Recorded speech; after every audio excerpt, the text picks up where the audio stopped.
Hello everyone, welcome to our channel. Telugu రాష్ట్రాలలో మారినటువంటి వాతావరణ పరిస్థితులు, పలు జిల్లాల్లో భారీగా ఈదురుగాలు, కురవనున్నటువంటి వర్షాలు. వివరాల్లోకి వెళ్దాం, వాతావరణ పరిస్థితులు తెలుసుకుందాం. వాటన్నిటికంటే ముందు మీరు ఇంకా మన ఛానల్ కనుక సబ్స్క్రైబ్ చేయనట్లయితే వెంటనే సబ్స్క్రైబ్ చేసి పక్కన ఉన్న బెల్ ఐకాన్ని క్లిక్ చేసేయండి.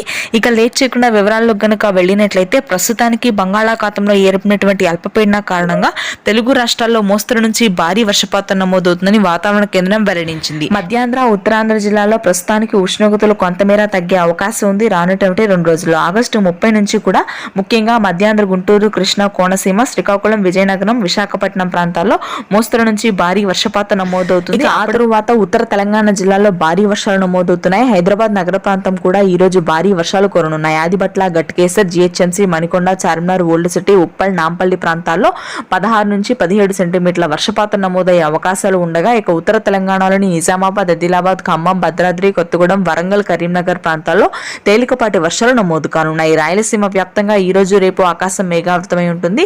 ప్రస్తుతానికి అయితే ఆగస్టు 30 నుంచి అత్యధికంగా రాయలసీమ, కోస్తా ప్రాంతాల్లో భారీ వర్షాలు నమోదు కానున్నాయి. Thanks for watching this video. Please do subscribe.